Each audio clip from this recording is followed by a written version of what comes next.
There's a verse that I feel is very appropriate to my story, and it's in Psalm 139, verses 13 to 16. For you created my inmost being. You knit me together in my mother's womb. I praise you because I am fearfully and wonderfully made. My frame was not hidden from you when I was being made in the secret place. When I was woven together, your eyes saw my unformed body. Prior to Jesus saving me, my life was a mess. It consisted of drugs and alcohol and a loose lifestyle. And in the midst of it all, at age 20, I found myself pregnant. Hiding my pregnancy and very scared, I felt driven by overwhelming fears, and I chose abortion. All sorts of fears raced through me, and my fear becoming like my mother, raising a child alone, living on welfare, trapped in the housing projects and becoming an alcoholic. And I didn't dare tell anyone that could or would have talked me out of this choice. At that time, I had a good job. I was working for an adoption agency. I knew better. I had options, but all I could think was make this all go away. And the only thing my boyfriend and the father of my child offered was to take me to and pay for the abortion. Then soon afterwards, he dropped out of my life. Although now I understand, he also was hurting. Over the next 6 months, in an effort to bury all the pain and guilt I was feeling, I dove deeper into that destructive lifestyle.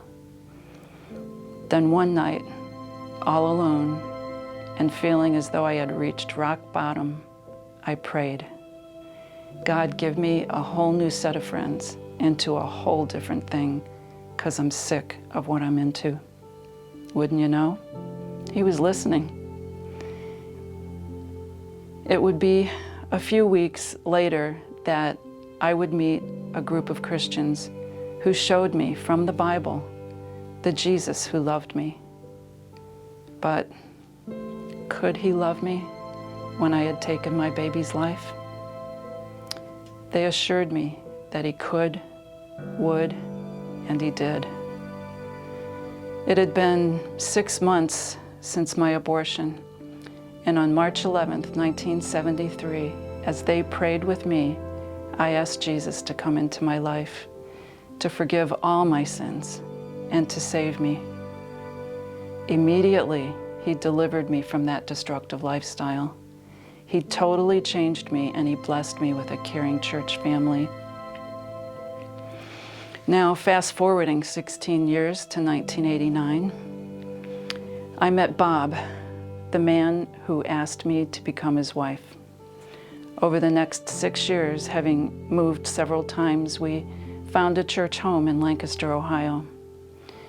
Our pastor was encouraging me to pray about a ministry to be involved in.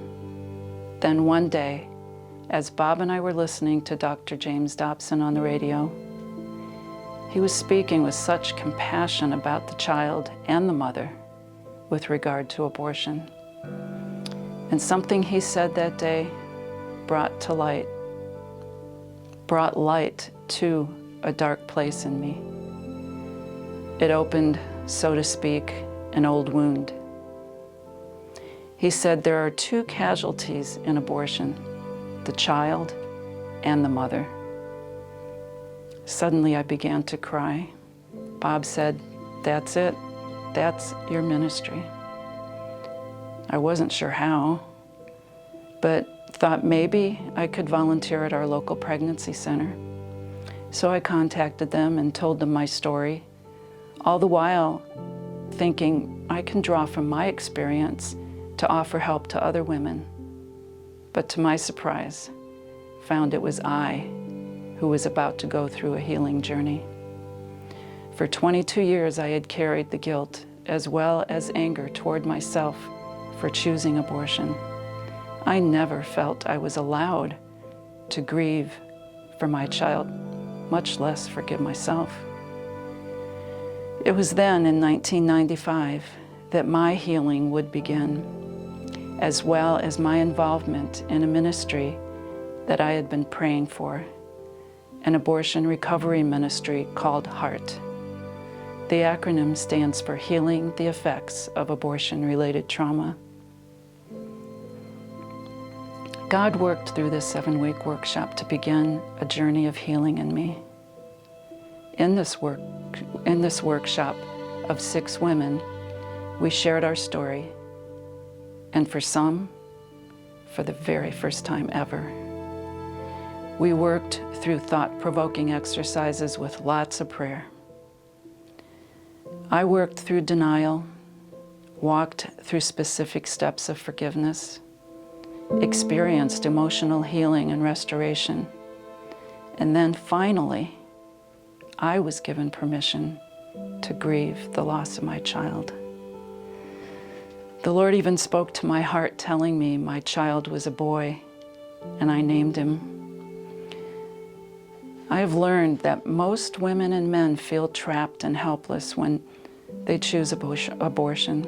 They feel they have no other choice, and then after, just suffer in silence. I know, because I was one of them. Abortion is a trauma, and it affects both women and men in ways most don't even realize. If the Lord is using anything I've said, if He's touched your heart, as He did mine that day many years ago, you now know there is hope and healing for you. If you need healing, I invite you to take that step to find an abortion recovery ministry. It will take courage, but you can do it. I invite you to be courageous. Don't suffer in silence any longer. My email will be at the end of this video, and I want you to know your inquiry will be kept confidential. We can talk. I can connect you with a healing ministry. And if you're living in the Casa Grande area, myself or one of the facilitators in the Heart Ministry will walk with you as you begin your healing. The abortion recovery ministry that the Lord has led me to has been such a huge blessing to so many women. He gets all the glory for the work done in each of their lives as He heals their brokenness. Over the years, the Lord has blessed me with an opportunity to walk alongside women as they have participated in these workshops. Women of all ages, 20s up to 75, who have suffered in silence for the choice to have an abortion. It is a privilege to watch as He does His healing work in each one of them. In 2 Corinthians 5:18, Paul said to the followers of Christ, "All this is from God who reconciled us to Himself through Christ and has given us, you and me, the ministry of reconciliation." It's exciting to see the Lord work in lives as they begin to deal with their unforgiveness toward others and themselves. Then finally to be given permission to grieve for and memorialize their babies. It's His ministry and His healing, and I'm so grateful to be able to walk through their healing with them. It's the beginning of their healing. They will continue to heal, but now they have the tools that will help them in their times of need. What the enemy meant for evil, God wants to use for good. And I'll end with this. Isaiah, when prophesying about Jesus, wrote, "He has sent me to bind up the brokenhearted, to proclaim freedom for the captives, to comfort all who mourn, and provide for those who grieve, to bestow on them a crown of beauty instead of ashes, the oil of gladness instead of mourning, and a garment of praise instead of a spirit of despair. They will be called oaks of righteousness, a planting of the Lord for the display of His splendor. God desires to heal you. You are a priceless, chosen treasure of His. He has plans for your future, plans to bring beauty from the ashes of your past.